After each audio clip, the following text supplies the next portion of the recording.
L'heure des défilés à Paris, la Fashion Week agite le monde de la mode. Les dernières tendances se jouent ici, bien sûr, sur les podiums, mais aussi sur les réseaux sociaux. Et saviez-vous que certaines blogueuses, suivies par des millions d'abonnés, en fait, n'existent pas. Elles ne sont que des avatars créés par des logiciels 3D. Et ces personnages virtuels intéressent malgré tout, de très près, les plus grandes marques. Julie Poirier, Hervé Pozzo. En pleine semaine de la Fashion Week à Paris, les nouvelles tendances défilent. Mais au bord des podiums, les regards se tournent aussi sur les stars de la mode des réseaux sociaux.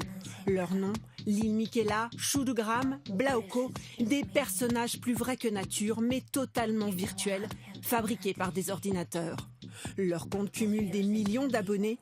Alors, vont-ils faire de l'ombre aux mannequins réels, voire un jour les remplacer? C'est un robot? C'est un nouveau monde.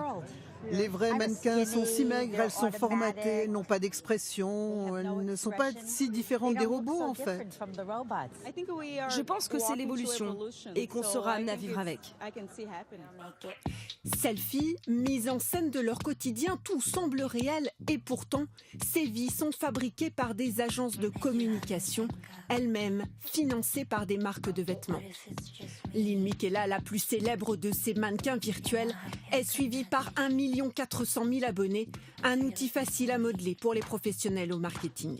Quand vous avez votre influenceur personnel, il vous est plutôt favorable et vous pouvez lui faire tenir un discours qui vous convient, donc ils sont a priori plus dociles. Si Dior, Chanel ou encore Prada ont déjà fait appel à ces mannequins virtuels, Vuitton, le précurseur, déjà en 2016, a utilisé cette héroïne de jeux vidéo pour mettre en scène ses vêtements et accessoires sur les réseaux sociaux. Pour certains jeunes couturiers, c'est un véritable outil de communication, à condition d'être créatif.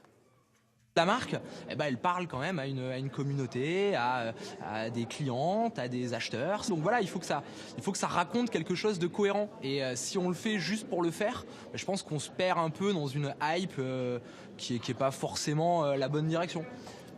Mais cette pratique ne fait pas l'unanimité chez les couturiers. Avec un mannequin, j'aime bien qu'elle ait sa personnalité et qu'elle la montre et qu'elle porte le vêtement à sa manière. C'est intéressant, on peut l'expérimenter, mais moi je préfère travailler avec des humains car ils peuvent ressentir les vêtements et transmettre des émotions.